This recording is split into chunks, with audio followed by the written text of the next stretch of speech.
Assalamualaikum, ketemu lagi sama Fahira dan Danisa. Nah, kali ini kita akan menceritakan cerita Funny Story Reading. Nah, sebelum kita mulai videonya, jangan lupa subscribe, like, dan komen ya buat dukung channel aku. Kita putar intronya yuk.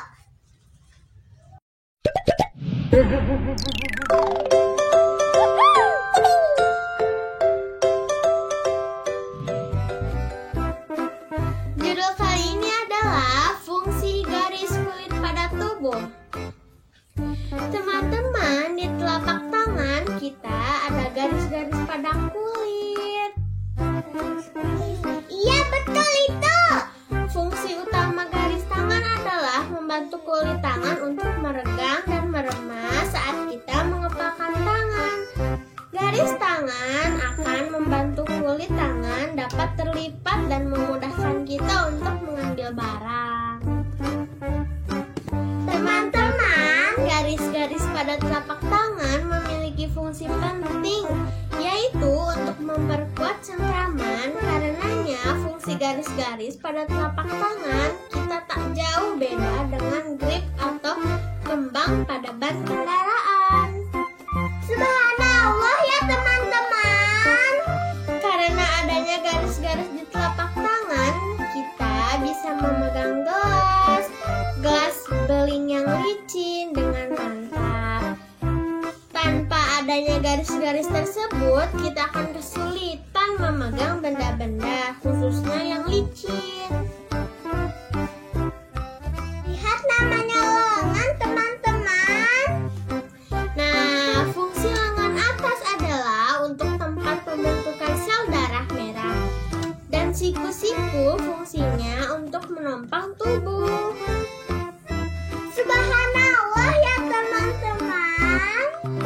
Dan lengan bawah untuk membentuk sendi peluru dengan tulang pengumpil, sendi engsel dengan tulang hasta, dan pergelangan tangan untuk memutar bagian bawah dengan normal, serta jari-jari tangan adalah untuk meraba dan memegang sesuatu.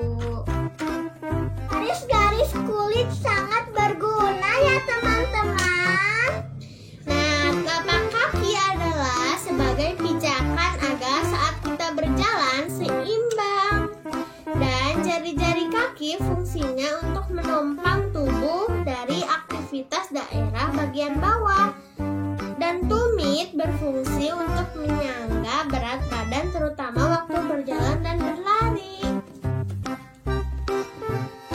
Nah, teman-teman, fungsi dari mata kaki adalah agar kita melangkah ke arah dan ke tempat yang baik dan benar. Seperti radang dan antena ya. Dan fungsi betis untuk menjaga badan agar kuat dan seimbang.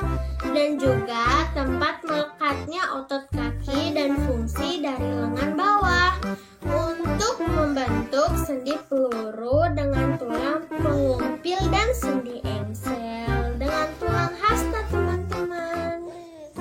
Dan fungsi dari pergelangan tangan adalah untuk memutar bagian bawah dengan normal. Subhanallah ya teman-teman. Rambutku hitam.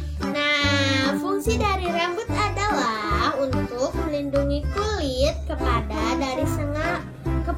dari sengatan matahari dan udara dingin. Karena rambut kita hitam jadi hangat. Nah, teman-teman, rambut sering juga disebut dengan mahkota.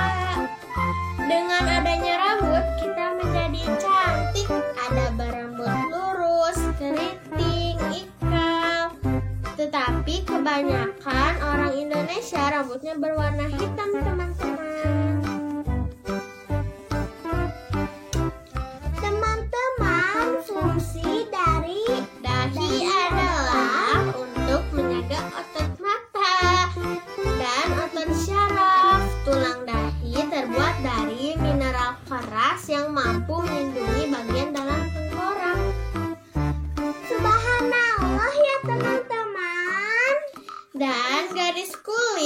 yang di dahi untuk memudahkan menggerakkan pelipis mata untuk melindungi dari teriknya matahari dan dari derasnya air hujan. Alisku cantik. Nah, alis mata berfungsi sebagai pelindung mata yang peka dari tetesan keringat yang jatuh dari bagian dahi, air hujan atau sinar matahari yang berlebihan. Alis rupanya juga memengaruhi bagaimana manusia mengekspresikan emosinya dan memudahkan wajah untuk dikenali.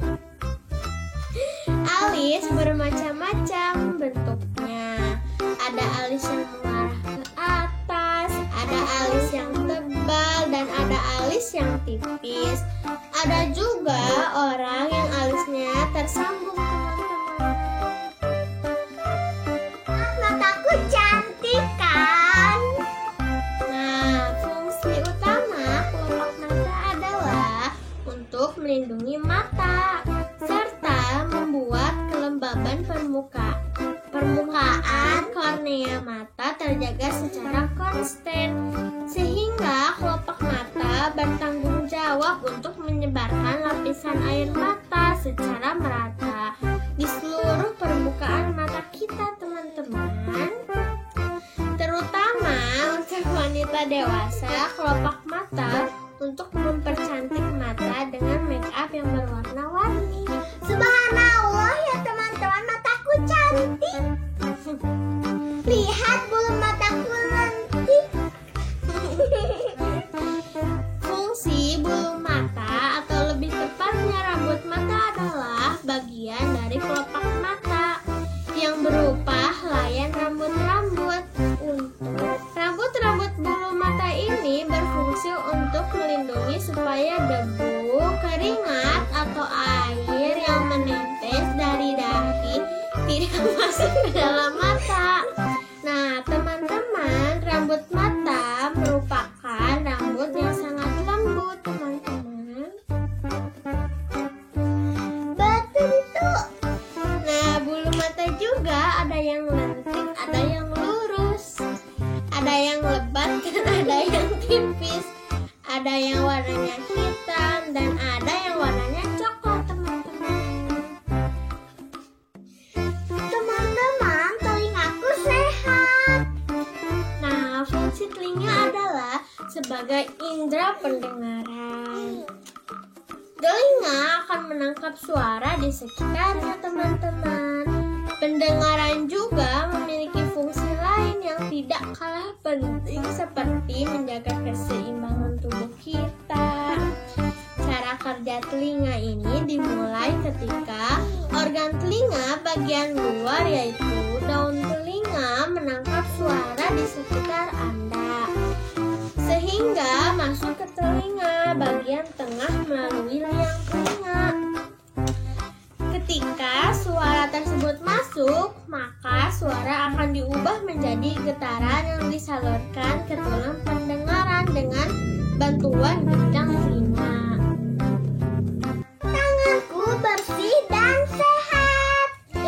Nah, kuku tumbuh dari sel mirip gay lembut yang mati, mengeras, dan kemudian terbentuk saat mulai tumbuh dari ujung jari dan memiliki pori-pori kulit ari pada pangkal kuku.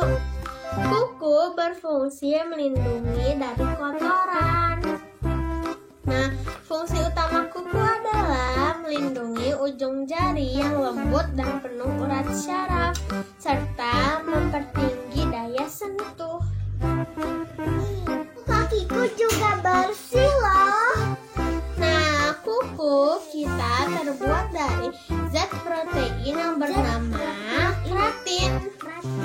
Bagian yang keras pada kuku disebut lempeng kuku. Bentuk lempeng kuku ini tergantung pada tulang yang ada di jari-jari kita, teman-teman. Lempeng kuku kita terbentuk dari sel-sel mati yang berisi keratin itu. Oh iya, Karena kuku kita terbentuk dari sel yang mati, itulah mengapa kita tidak merasa sakit saat memotong kuku. Jadi singkatnya, kuku bisa tumbuh karena sel-sel dalam tubuh secara konstan memproduksi sel baru. Pusarku gak bodong kok, hehehe. Nah, teman-teman, pusar atau pusat berfungsi untuk mengatur kerja organ hati yang memecah senyawa-nyawa bersifat racun di dalam tubuh kita. Nah, pusar menjadi organ tubuh yang akan mengatur kapasitas senyawa di dalam hati supaya kita tidak keracunan. Selain hati, pusar juga memiliki fungsi untuk mengatur kerja lambung, teman-teman. Subhanallah ya, tubuh kita diciptakan Allah dengan sempurna. Nah, teman-teman, anatomi tubuh kita tersusun dalam beberapa bagian. 1. Sistem rangka. 2, Sistem otot. 3, Sistem peredaran darah. 4, Sistem pencernaan. 5, Sistem endokrin atau kelenjar. 6, Sistem saraf. 7, Sistem pernafasan. 8, Sistem kekebalan tubuh. 9, Sistem limfatik atau kelenjar getah bening. 10, Sistem ekskresi atau zat sisa. Contohnya, kulit mengeluarkan keringat dari paru-paru, mengeluarkan karbon dioksida. 11. Sistem urinaria atau kandung kemih. Nah, 12. Sistem reproduksi. 13, Sistem indera yang terdiri dari 1. Indera penglihatan. 2. Indera pendengaran. 3, Indera penciuman melalui hidung. 4, Indera peraba melalui kulit. 5. Indera pengecap melalui lidah. Terima kasih yang sudah subscribe dan nonton video ini sampai habis. Wassalamualaikum.